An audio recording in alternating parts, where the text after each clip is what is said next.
तो नमस्कार दोस्तों, स्वागत है आपका हमारे यूट्यूब चैनल योजना वाले भैया में। आज हम बात करने वाले हैं ईपीएफओ की। ये जो सबसे बड़ा अपडेट आ गया है ईपीएफओ का, जो 2026 का सबसे बड़ा अपडेट यही है कि जितने भी ईपीएफ धारक हैं, जितने भी कर्मचारी हैं, सबके लिए बहुत बड़ी खुशखबरी है। ईपीएफओ ने 3.0 लाने का प्लान कर दिया। अभी 3.0 नहीं आया है, लेकिन आ जाएगा जल्दी। फिलहाल 2, 4 से 10 दिन में आने वाला है। तो इसमें देखिए क्या क्या बड़े बदलाव किए गए हैं, ईपीएफओ ने क्या क्या बड़े बदलाव किए हैं। तो सबसे पहले बात कर ले रहे हैं कि ईपीएफओ ने जो हमें पैसा निकालते थे तो उसमें बहुत ज्यादा दिक्कत होती थी। मानी 10-15 दिन की बात, पीएफ एडवांस लेना है, जरूरत है आज, तो मिलता था कब। तो एटीएम और यूपीआई से पीएफ का पैसा हम निकाल सकते हैं, तुरंत निकाल सकते हैं। अब पीएफ का पैसा एटीएम और यूपीआई से तुरंत निकल जाएगा। अब कैसे काम करेगा ये, तो इसके लिए समझ लेते हैं काम करेगा कैसे, कैसे निकाल पाएंगे हम। तो उमंग ऐप से बैलेंस चेक करेंगे। जहां उमंग ऐप से बैलेंस चेक करते हैं, वहीं एक क्यूआर कोड बनाओ। क्यूआर कोड बनेगा तुम्हारा, जो इवन नंबर है ईपीएफ जो बैलेंस रहता है, जैसे हमारा फोन पे पेटीएम का क्यूआर कोड रहता है, वैसे वहां एक क्यूआर कोड रहेगा। यूपीआई नंबर 3 पे यूपीआई इनेबल्ड, एटीएम से यूपीआई पिन डाल के बैंक में ट्रांसफर कर सकते हैं। यानी एटीएम से या एटीएम से जाएंगे, यूपीआई पिन डाल के बैंक में ट्रांसफर कर लेंगे, वहां से हम यूपीआई क्रिएट कर सकते हैं। अब हम बात कर लेते हैं, अगर इस तरीके से निकलेगा तो निकलेगा कितना पैसा। तो ईपीएफ बैलेंस का, ईपीएफ बैलेंस है जो जितना है, मान लीजिए आपका 100 रुपए है, तो उसके 75 रुपए ही निकलेंगे। यानी 75%, 75% निकाल पाएंगे आप। 10,000 है तो 10,000 7500 निकालेंगे, ये तुरंत हो जाएगा। इतना हम तुरंत निकाल सकते हैं, ले सकते हैं। अब बात कर ले रहे हैं कि पहले कितना निकलता था ऑटोमेटिक, यानी कोई कागजी कार्रवाई नहीं, कोई लंबा चौड़ा प्रोसेस नहीं है। पहले प्रोसेस चलता था, इधर जाना उधर से कागज ढूंढ के तब ये अप्रूव करेगा, वो अप्रूव करेगा, उसके बाद निकलता था। लेकिन अब ऐसा नहीं। अब 5 लाख तक ऑटो सेटलमेंट 3 दिन के अंदर हो जाएगा। जैसे आप निकाल रहे हैं, ऑनलाइन निकाल ही रहे हैं, तो 5 लाख तक की जो राशि है, 5 लाख तक रुपए हैं, वो आप 3 दिन में सेटलमेंट हो जाएंगे ऑटो सेटलमेंट से। अब बात कर ले रहे हैं फायदा। कंपनी से अप्रूवल नहीं चाहिए, कंपनी से अप्रूवल नहीं चाहिए। अब केवाईसी पूरी तरह है तो घर बैठे क्लेम कर सकते हैं, कंपनी से इधर उधर भागने की झंझट खत्म। पेंशन पे कोई असर नहीं आएगा। पेंशन जो भी है, इस बात का ईपीएफ ने बहुत अच्छा ख्याल रखा है। पेंशन आपकी जो भी है, पेंशन आप एडवांस में नहीं निकाल पाएंगे। अगर 10 साल सर्विस पूरी कर लेते हैं तो आपको पेंशन मिलना स्टार्ट हो जाएगी। उसके बाद यार फुल एंड फाइनल करते हैं तो एक साथ निकल ही जाती है। अब बात कर लेते हैं विड्रॉल रूल।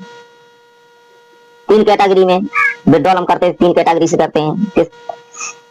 एक तो है एसेंशियल नीड्स, यानी बीमारी, पढ़ाई, शादी और इमरजेंसी। उसके बाद में दूसरा आता है हाउसिंग नीड्स, घर खरीदना, बनाना, लोन चुकाना, इनको रीजन बताने पड़ते हैं हमें किस लिए पैसा चाहिए। तीसरा आता है स्पेशल में हमारा रहता था बेरोजगारी, प्राकृतिक आपदा और अन्य। अब नया रूल बन गया है, बेरोजगारी में 75% पैसा तुरंत ले सकते हैं, लेकिन फाइनल सेटलमेंट के लिए 12 महीने रोजगार करना ही पड़ेगा। पहले 2 महीने वाला रूल था ये, लेकिन लोगों को पसंद नहीं आ रहा था। अब तीसरी बात कर ले रहे हैं कि पहले हम फॉर्म नंबर 15 और 15G और 15H भरते थे, वो अब बंद हो गया है। अब हमें फॉर्म कौन सा भरना पड़ेगा, 121 कि 1 अप्रैल 2026 से इनकम टैक्स एक्ट 2025 लागू कर दिया है। मतलब टीडीएस बचाने के लिए आप फॉर्म, जो टीडीएस के लिए फॉर्म हम भरते थे 15G और 15H, अब नहीं भरेंगे। अब उसकी जगह फॉर्म नंबर 121 भरा जाएगा। अब बात कर लेते हैं कौन भरेगा इसको। जिसका साल का टैक्स 0 है वही टीडीएस बचाने के लिए भरेगा। इतनी बात समझ गए होंगे। अब बात कर ले ऑटो सेटलमेंट की लिमिट भी बढ़ गई है। पहले 1 लाख तक ऑटो सेटलमेंट था, जैसे 3 दिन में जो पैसा आ जाता था हमारा 1 लाख से नीचे है, जब 75,000 80,000 है, 1 लाख ही है, 99,000 है, तब वो हमारा ऑटो सेटलमेंट में आ जाता था, जल्दी आ जाता, 2-3 दिन में पैसा आ जाता था। लेकिन अब ईपीएफओ ने इसको 5 लाख तक कर दिया है। ये ऑटो मैनुअल चेक के 3 दिन में ही पैसा आ जाएगा। बीमारी, पढ़ाई के लिए, शादी, घर खर्च के लिए, इसके लिए भरेंगे तो।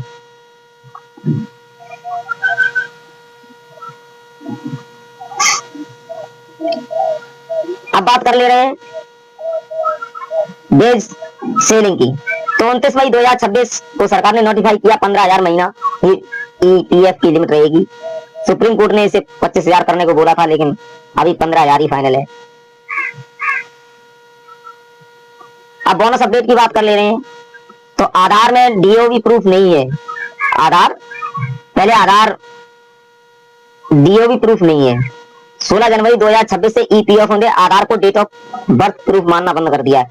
पहले आधार डेट ऑफ बर्थ मिसमैच आ जाता था तो आधार कार्ड लगा के हम सही कर लेते थे जॉइंट डिक्लेरेशन फॉर्म भर के, लेकिन आप नहीं कर पाएंगे। आप उसके लिए जन्म प्रमाण पत्र देना अनिवार्य हो गया है। ये हाई स्कूल की मार्कशीट।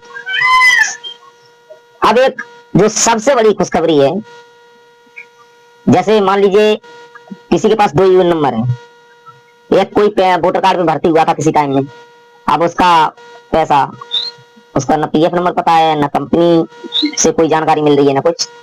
तो इसके लिए गवर्नमेंट ने बहुत बड़ा कदम उठाया है, ईपीएफओ ने, कि ई प्राप्ति पोर्टल जल्दी ला रहा है। ईपीएफ आधार से पुराने बंद पीएफ अकाउंट ढूंढ के लिंक हो जाएंगे।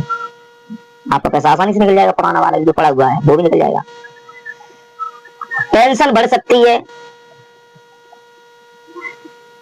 इसका भी नोटिफिकेशन चर्चा चल रही है, अभी कोई क्लियर नहीं हुआ है। 1,000 रुपये पेंशन बढ़ाने की भी चर्चा है।